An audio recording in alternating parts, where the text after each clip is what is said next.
The Great Within, Christian D. Larson. This classic book by metaphysical author Christian D. Larson explains the process by which we can physically manifest whatever we desire in our lives. The Great Within is a practical book, and within its pages, Mr. Larson explains how to consciously create what you want using the power of thought. And he goes on to demonstrate the ways to think to achieve it, and also, just as importantly, how not to think. He shows how the human mind, through the thoughts and feelings, creates the exact circumstances of every person's life. Though originally written early last century, The Great Within is still a valuable and readable explanation of the powers of the mind that few even today have mastered. This book is a refreshing and lucid exploration of the conscious and subconscious, the law of attraction, and the internal and external aspects of the human mind. I hope you enjoy it.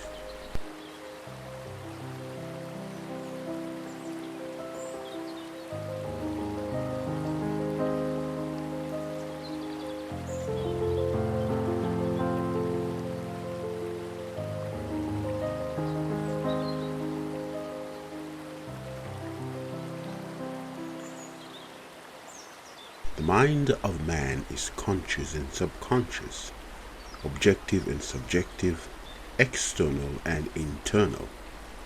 The conscious mind acts, the subconscious reacts. The conscious mind produces the impression, the subconscious produces the expression. The conscious mind determines what is to be done. The subconscious supplies the mental material and the necessary power. The subconscious mind is the great within, an inner mental world from which all things proceed that appear in the being of man. The conscious mind is the mind of action, the subconscious mind is the mind of reaction. But every subconscious reaction is invariably the direct result of a corresponding conscious action.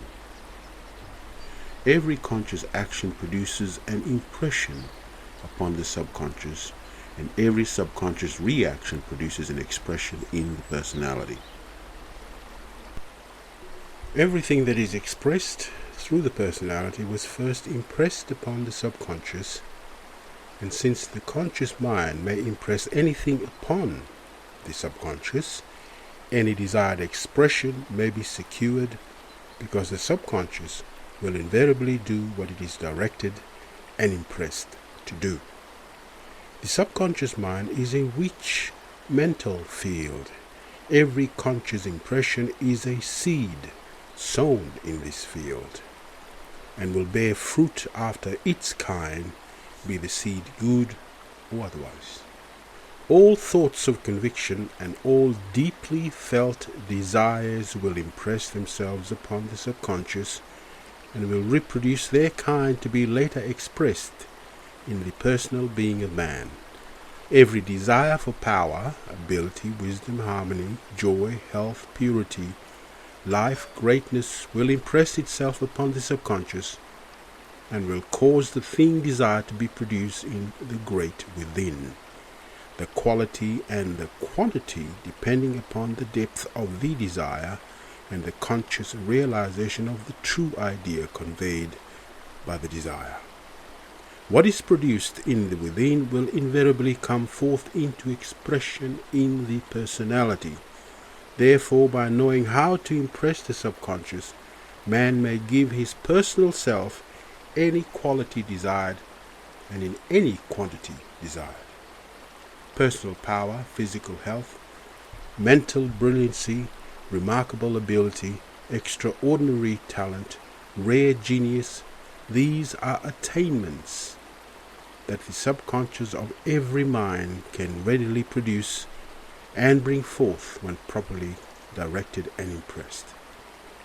The subconscious mind obeys absolutely the desire of the conscious mind, and since the subconscious is limitless, it can do for man whatever he may desire to have done, What man may desire to become, that he can become. And the art of directing and impressing the subconscious is the secret. Unlimited possibilities do exist in the subconscious of every mind, and since these possibilities can be developed, there is no end to the attainments and achievements of man. Nothing is impossible. The great within is limitless, the inexhaustible source of everything that may be required for the highest development and the greatest accomplishments in human life. And whatever we may direct the within to produce, the same will invariably be produced.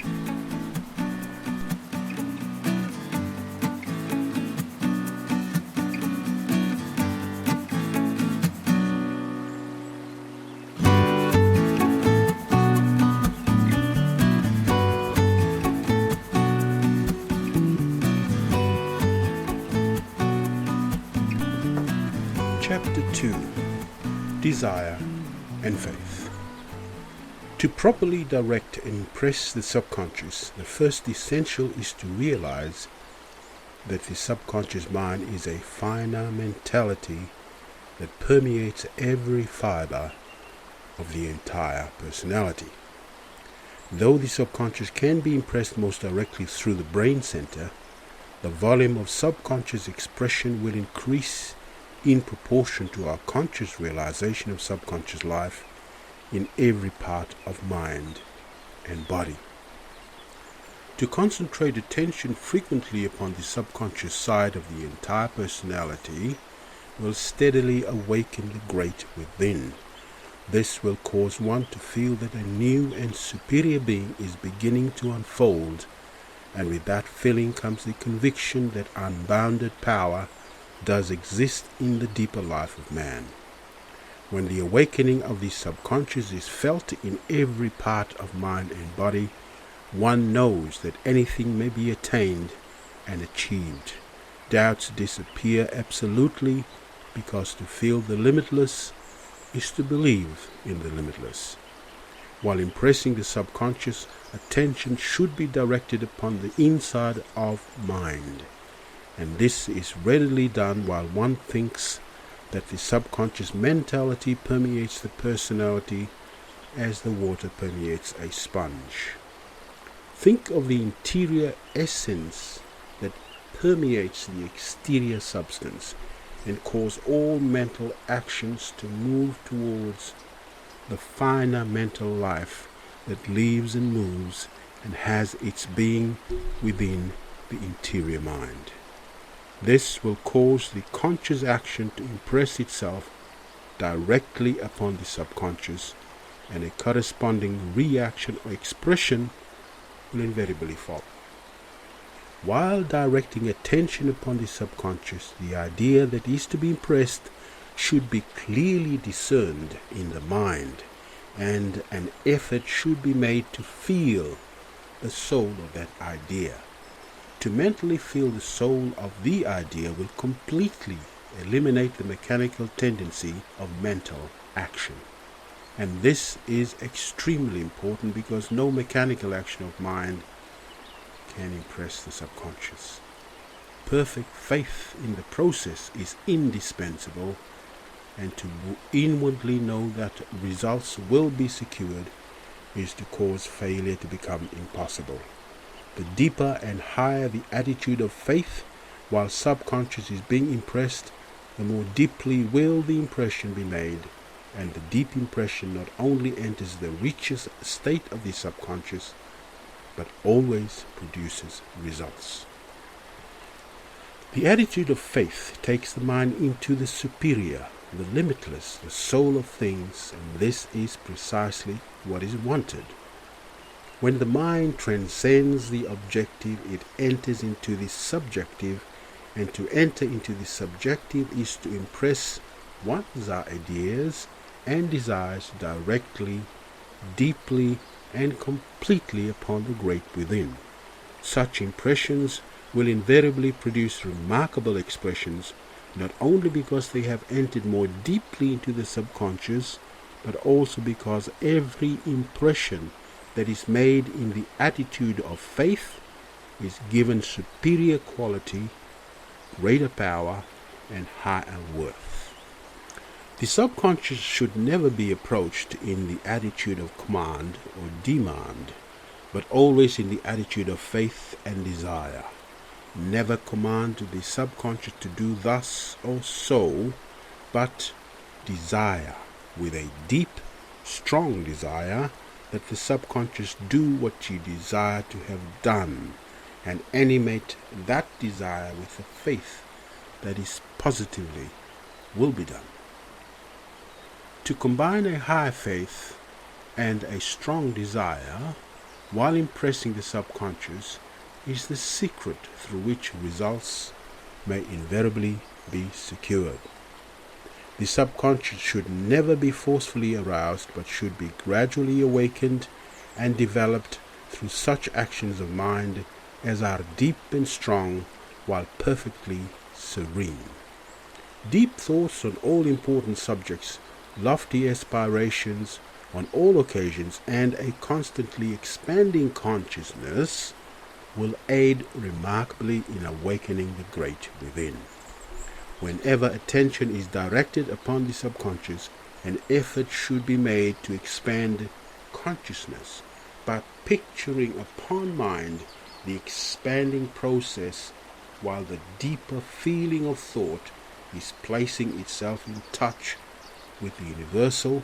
A strong, deep desire for greater things should be impressed upon the inner mentality, and a deep stillness should animate every action of mind. The inner side of mind should always be acted upon peacefully, though not with that peacefulness that has a tendency to produce inaction, but with that peacefulness that produces a high, strong action that continues to act in serenity and poise. To concentrate a strong, deeply felt, well-poised mental action upon the entire subconscious mentality a number of times every day will, in a remarkably short time, develop the great within to such an extent that the mind will inwardly know that unlimited power and innumerable possibilities have been placed at its command, and when this realization comes, the mind may go on to any attainment and any achievement. Failure will be simply impossible. When the development of the subconscious has been promoted to a degree, the conscious mind will instinctively feel that failure is impossible and will consequently leave results to the law. There will be no anxiety about the results, because to feel the presence of subconscious action is to know that results must follow when the subconscious is properly directed and impressed. Perfect faith in the law that the subconscious will invariably do whatever it is impressed to do will eliminate anxiety completely. And this is extremely important, because the subconscious mind cannot proceed to do what it has been impressed to do so long as there is anxiety in the conscious mind. Provide the proper conditions, and the law will positively produce the desired results. And to inwardly know this is the first essential in providing the proper conditions. The subconscious mind is somewhat similar to a tape recorder. Under certain conditions, it can record anything, and under certain other conditions, it can reproduce everything that has been recorded. There is a difference, however. The subconscious not only reproduces exactly what has been recorded, but will also form, create, develop, and express what mind may desire when the impression is being made. That is, the subconscious not only reproduces the seed itself, but as many more seeds as the original seed desired to reproduce, and also the exact degree of improvement in quality that was latent in the desire of the original seed or impression. through this law, the subconscious can find the answer to any question or work out any problem when properly impressed with an exact idea of what is wanted.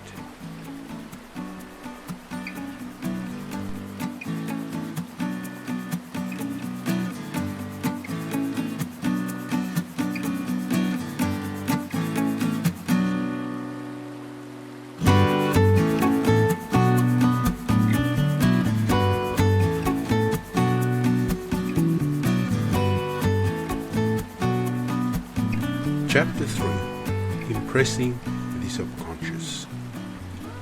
The subconscious provides the essentials, but the conscious mind must apply those essentials before practical results may be secured. When the subconscious is directed to produce health, those mental actions will be expressed that can produce health in the body when combined with normal physical actions, and it is the conscious mind that must produce the normal physical actions, that is, common sense living. When the subconscious is directed to produce success, those elements, qualities and powers will be expressed in mind and body that can, if consciously applied, produce success. That the subconscious can do anything is absolutely true, but it is true in this sense that it can supply the power, the capacity, and the understanding to do anything, but the conscious mind must practically apply what the subconscious has brought forth into expression. The subconscious supplies the power and the mental elements, but these must be used by the conscious mind if the desired results are to be secured. Nothing comes ready-made from the subconscious, but it can give us the material from which we can make anything. The subconscious can give you the powers and qualities of genius, and if you apply practically and constantly those powers and qualities, you will become a genius. The subconscious can give you the life and the power that is necessary to remarkable talents, and if you use that life and power in the daily cultivation of your talents, those talents will become remarkable. The law is that the conscious mind must impress its desire upon the subconscious in order to secure the mental essentials that may be required to fulfill those desires. But the conscious mind must use those essentials before results can be secured. It is the conscious mind that does things, but it is the subconscious that supplies the power with which those things are done. And by learning to draw upon the subconscious, the conscious mind can do anything, because unbounded power and innumerable possibilities are latent in the great within. The proper conditions for recording an impression upon the subconscious are deep feeling, strong desires, conscious interest, and a living faith.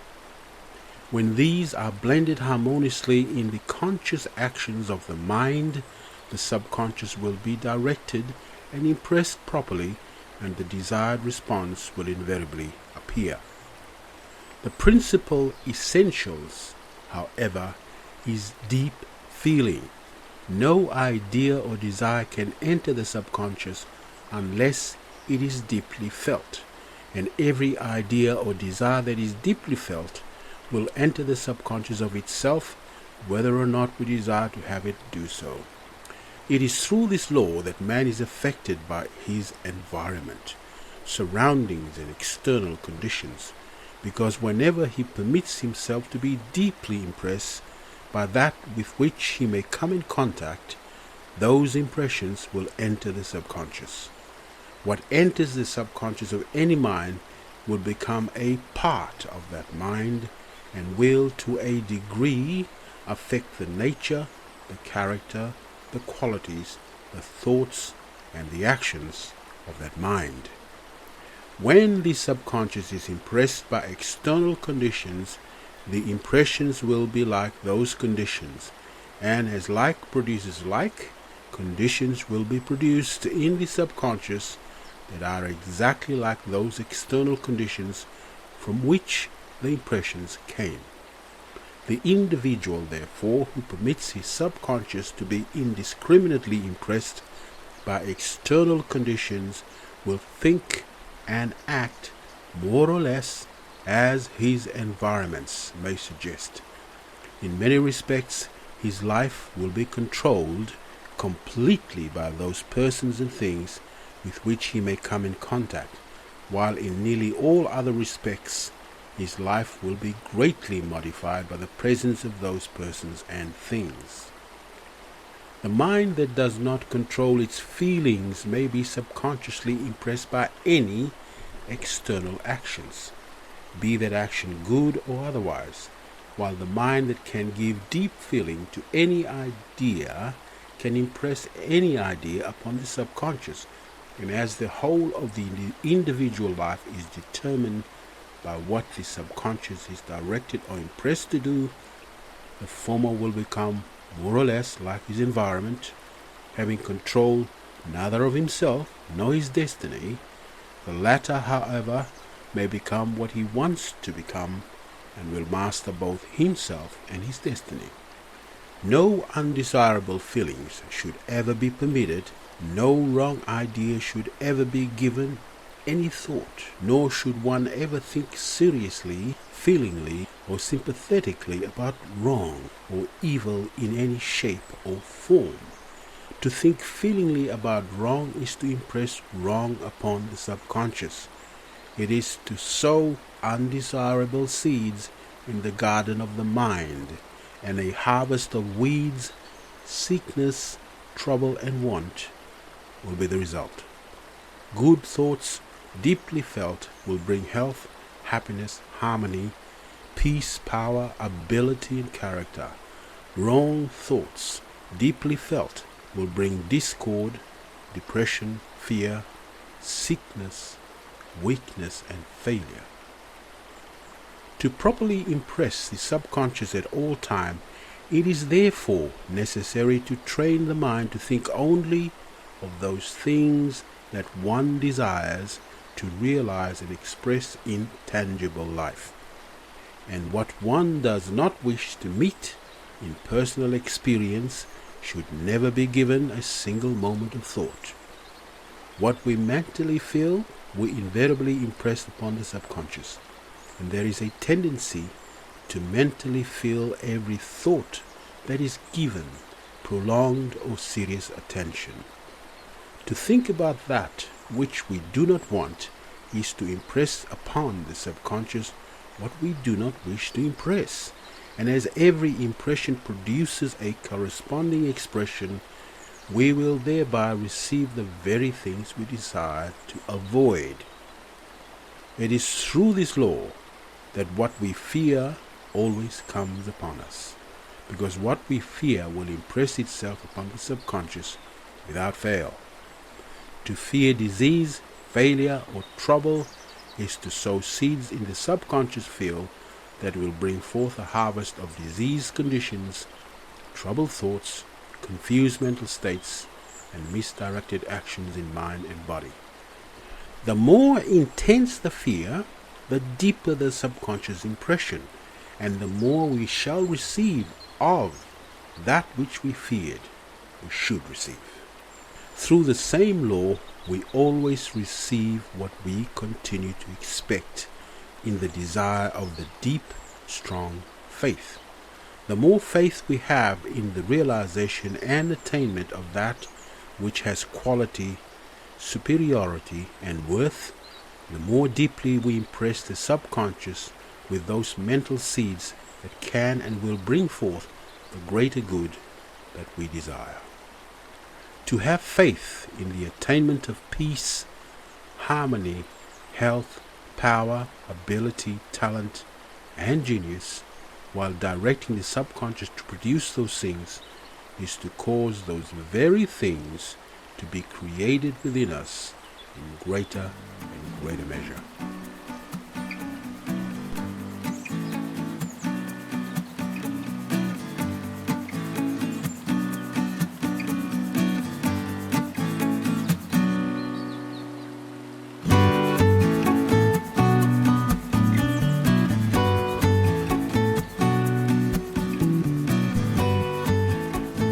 Chapter 4. Removing Wrong Impressions. The purpose of consciously and intelligently directing the subconscious is first to correct every wrong, every flaw, every defect, every perversion, and every imperfect condition that may exist in the personality of man, and second, to bring out into fuller expressions the limitless possibilities that exist in the great within. Everything that is wrong in the personal life of the individual comes from a corresponding wrong impression in the subconscious mind. The wrong subconscious impression is the cause. The wrong external condition is the effect. It is therefore evident that to remove all wrong impressions from the subconscious is to establish complete emancipation throughout the entire personal being of man.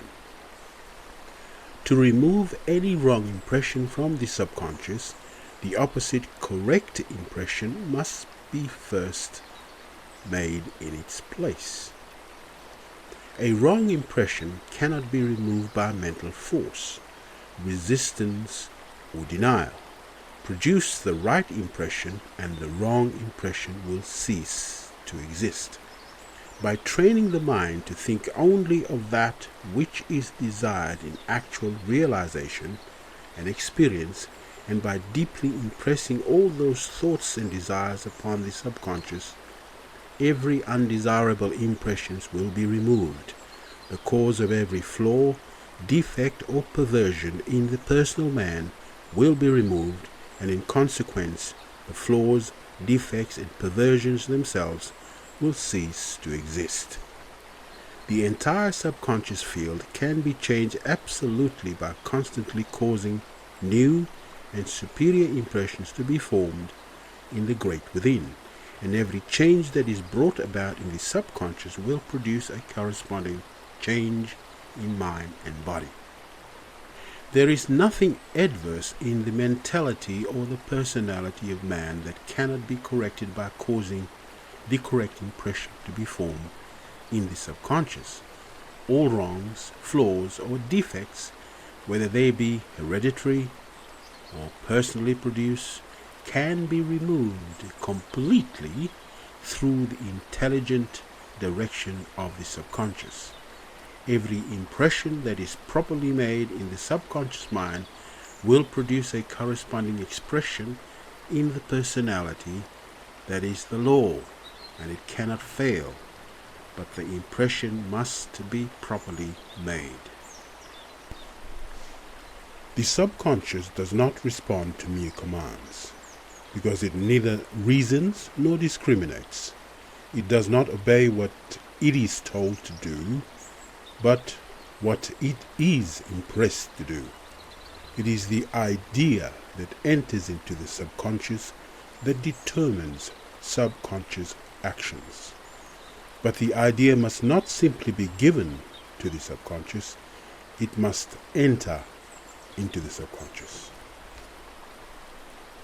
The idea that predominates in the mind while the subconscious is being directed is the idea that will be impressed. Therefore, negative desires will impress the subconscious to do the very opposite to what is desired by the desire.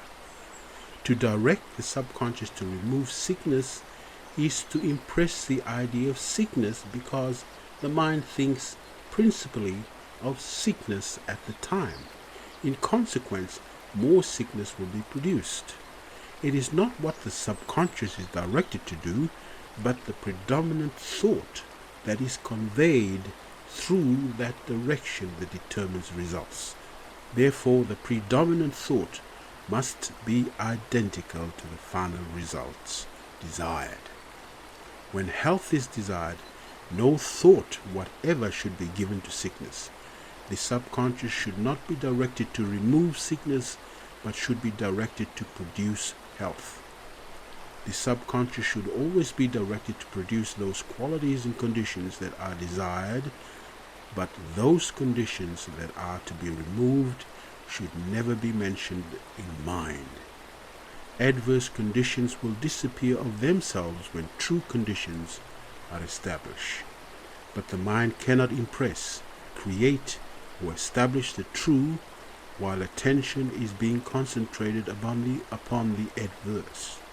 To direct the subconscious not to do thus or so is to impress the subconscious to do that very thing. When you try to impress the subconscious with the idea that you do not wish to get sick anymore, you have sickness in mind. It is the idea that you have in mind that you impress upon the subconscious. To remove sickness, forget sickness, absolutely, and impress upon the subconscious the idea of health, and that idea alone. Desire health with all the power of the mind and feel both sides of mentality, conscious and subconscious, so completely with that desire that every thought of sickness is forgotten. A denial will impress upon the subconscious the nature and the power of the very thing that is denied. Therefore, to deny evil or resist evil is to produce causes in the mind that will, in the coming days, produce more evil. To try to deny away adverse condition is to continue in perpetual mental warfare with those very things that mind is trying to destroy. Temporary states of seeming freedom in some parts of the system will be followed regularly with outbreaks of adversity in other parts, while the subconscious cause of an undesirable conditions in mind or body will not be removed. So long as we continue to resist or deny evil, we will think about evil, and so long as we think about evil, evil will be impressed upon the subconscious, and whatever we impressed upon the subconscious, that the subconscious will reproduce and bring forth into the personal life. When we have a great undertaking that we wish to promote and desire to secure as a much added power, ability and capacity as possible from the great within, the subconscious should not be directed to prevent failure. To think of failure is to impress the subconscious with the idea of failure and detrimental conditions that will confuse the mind and produce failure will be expressed. All thought of failure should be eliminated, and the subconscious should be deeply impressed to produce only success. The subconscious will respond by bringing forth the power, the capacity, the ability, the understanding, and the determination that can and will produce success.